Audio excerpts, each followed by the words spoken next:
नमस्कार, मैं हूं अनीशा और आप देख रहे हैं प्रॉपर्टी प्लस। इस आधे घंटे के शो में हम ना सिर्फ प्रॉपर्टी बाजार से जुड़ी खबरों को आपसे रूबरू कराते हैं, बल्कि आपके और हमारे जैसे कई बायर्स की परेशानियों को भी उजागर करते हैं।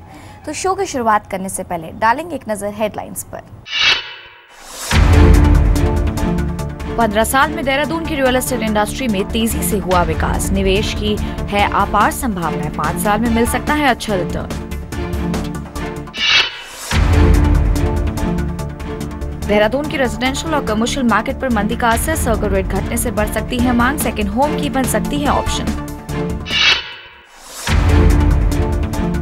और देहरादून में होटल इंडस्ट्री को मजबूत करने की जरूरत, इंडस्ट्री के लिए पॉलिसी बनाने की उठी मांग, 25 से 30 हजार लोगों को मिलता है रोजगार। इस हफ्ते की हमारी कवर स्टोरी है उत्तराखंड की अस्थायी राजधानी देहरादून पर। अस्थायी राजधानी हमने इसलिए कहा क्योंकि अभी तक इसको पूर्ण राजधानी का दर्जा नहीं मिला। तो आज हम आपको बताएंगे कि साल 2000 में अलग राज्य बनने के बाद देहरादून के रियल एस्टेट मार्केट में कैसा बदलाव आया और पिछले 15 सालों में यहाँ के रियल एस्टेट मार्केट में विकास कैसा हुआ है। लेकिन उससे पहले आपको दिखाते हैं कि देहरादून का आखिर इतिहास क्या है।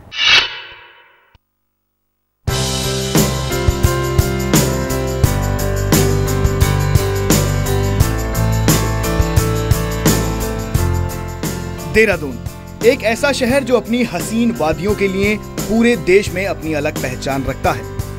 देहरादून के इतिहास की बात करें तो इसे द्रोणाचार्य की तपोभूमि भी कहा जाता है और इसे सिखों के गुरु श्री गुरु राम राय जी ने बसाया था।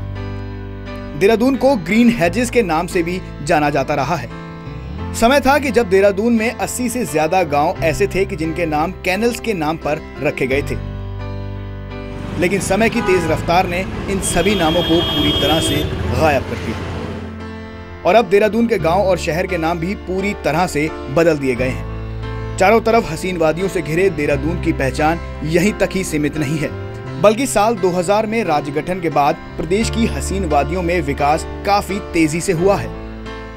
देखिए, लोग तो ये कहते हैं द्रोणाचार्य ने बसाया, इसीलिए इसका नाम द्रोण रहा। कुछ नेपाली लोग भी बहुत आकर के यहाँ रहे, अभी भी रहते बहुत सारे, क्योंकि नेपाल के पास में भी था। तो ये हिस्ट्री की बात है। देहरादून ने एजुकेशन हब के तौर पर भी अपना काफी नाम कमाया है। दून स्कूल ने पूरी दुनिया में देहरादून को अलग पहचान दिलाई। वहीं वेलम गर्ल्स स्कूल ने भी देहरादून की शान बढ़ाने का काम किया है। यहाँ कई बड़ी यूनिवर्सिटीज खुल चुकी हैं और दुनिया भर से स्टूडेंट यहाँ पढ़ने के लिए आते हैं। मसूरी पास होने से यहाँ देश भर से टूरिस्ट आते हैं। टूरिस्ट प्लेस होने की वजह से यहाँ पर होटल इंडस्ट्री ने काफी तेजी से अपने पैर पसारे हैं। यहाँ ONGC का हेडक्वार्टर है और इंडियन मिलिट्री एकेडमी है, जिसमें हर साल देश के हजारों ऑफिसर्स निकलते हैं। यहाँ पर FRI यानी फॉरेस्ट रिसर्च इंस्टीट्यूट भी है। राजधानी बनी तो बहुत सारे दफ्तर आ गए। दूसरी बात यह है कि यहाँ अब तो ज़मीन के दाम दिल्ली से भी ज़्यादा महंगे हैं।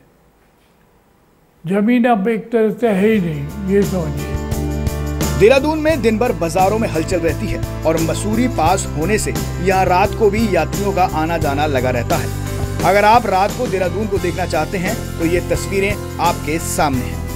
2000 में उत्तराखंड की पहचान इसलिए भी अलग से बनी क्योंकि ये यूपी से अलग हो चुका था और एक अलग राज्य बन चुका था। टूरिस्ट प्लेस होने की वजह से यहाँ पर होटल इंडस्ट्री ने काफ़ी पैर पसारे हैं, लेकिन इसका सीधा फायदा रियल एस्टेट इंडस्ट्री को भी मिला है। कैमरामैन मनीष के साथ गौरव खोसला, जी मीडिया, देहरादून। बढ़ती आबादी और महंगी होती जमीन की वजह से देहरादून की रियल एस्टेट इंडस्ट्री में काफ़ी हलचल पैदा की है।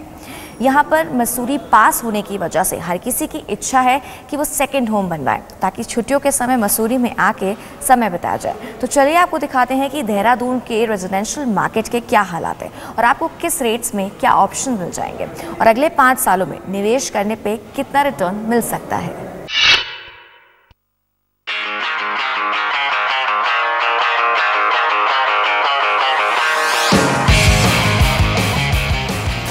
अलग राज्य बनने के बाद देहरादून में पिछले 15 सालों में काफी तेजी से विकास हुआ है। महंगी होती जमीन और मांग बढ़ने से यहाँ पर इंफ्रास्ट्रक्चर ने भी तेजी से पैर पसारे हैं। आज भी यहाँ पर लोग कोठियों में ही रहना पसंद करते हैं। क्योंकि पहले बड़े प्लॉट्स के ऑप्शंस थे, जिसकी वजह से कोठियों का प्रचलन शुरू हुआ था।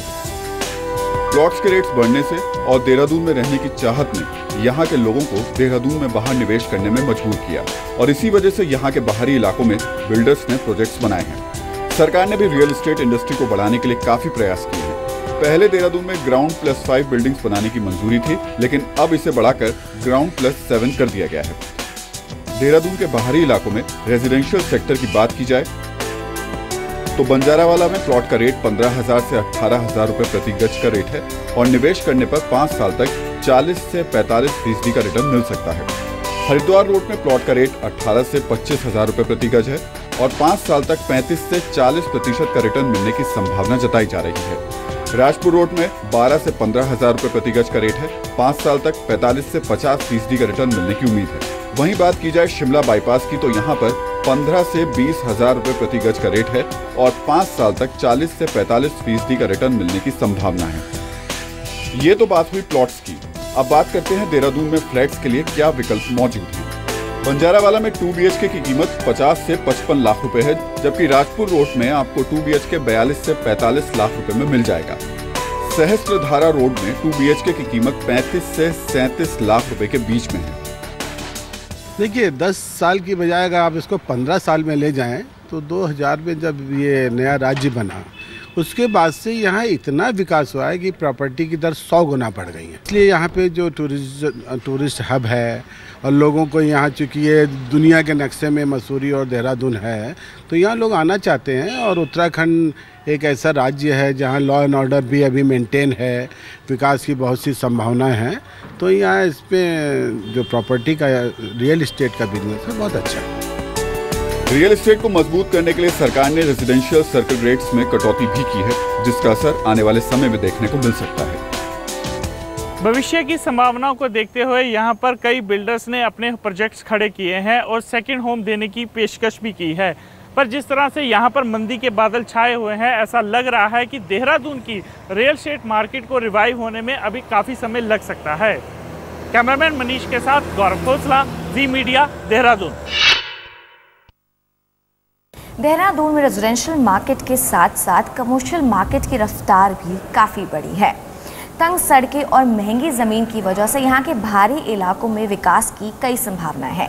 यहाँ पे कई सारे शॉपिंग मॉल्स भी खुल चुके हैं और सस्ते में कमर्शियल प्रॉपर्टी के कई सारे ऑप्शंस भी मौजूद हैं और मंदी की वजह से यहाँ के कमर्शियल मार्केट पर भी बुरा असर पड़ा है। देखिए हमारी एक खास रिपोर्ट।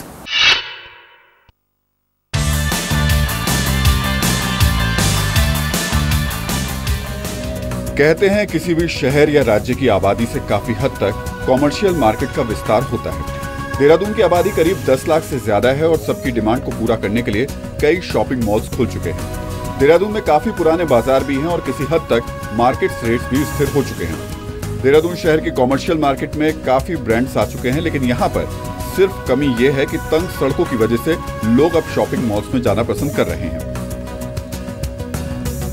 राजपुर रोड की बात की जाए तो यहाँ पर कॉमर्शियल मार्केट का रेट 15 से 18,000 रुपए गज और 5 साल तक करीब 40% का रिटर्न मिल सकता है। वहीं माजरा रोड पर कॉमर्शियल रेट 26 से 32,000 रुपए गज है और माजरा रोड में निवेश करने पर करीब 35 से 40% का रिटर्न मिलने की उम्मीद है। शिमला बाईपास में 20 से 22,000 रुपए गज का रेट और 30 से 35% का रिटर्न मिलने की संभावना है। आने वाले समय में माजरा रोड पर विधानसभा भी शिफ्ट हो रही है, जिसकी वजह से कॉमर्शियल की मांग काफी ज्यादा बढ़ने की उम्मीद है। कॉमर्शियल सेक्टर को बूस्ट डोज देने के लिए सरकार ने कॉमर्शियल प्रॉपर्टी के सर्कल रेट्स में 90% तक की कमी की है। सरकार के इस कदम से शहर में बसी दुकानें और शॉपिंग मॉल्स में बनी दुकान के रेट्स में कमी आने की उम्मीद है।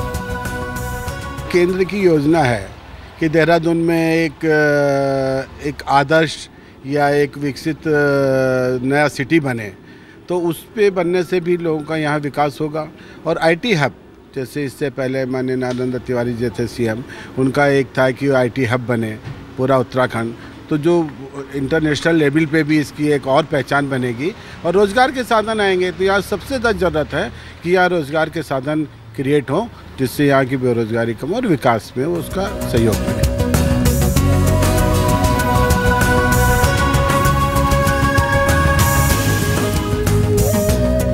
देहरादून के बाहरी इलाकों में ज़मीन सस्ती होने की वजह से यहाँ पर शॉपिंग मॉल्स का ट्रेंड भी बढ़ा है। लेकिन आने वाले 5 सालों में ये देखना होगा कि यहाँ से बाहरी निवेश कितना आएगा, क्योंकि मंदी के बादल यहाँ पर भी छाए हुए हैं। गौरव खोसला, जी मीडिया, देहरादून।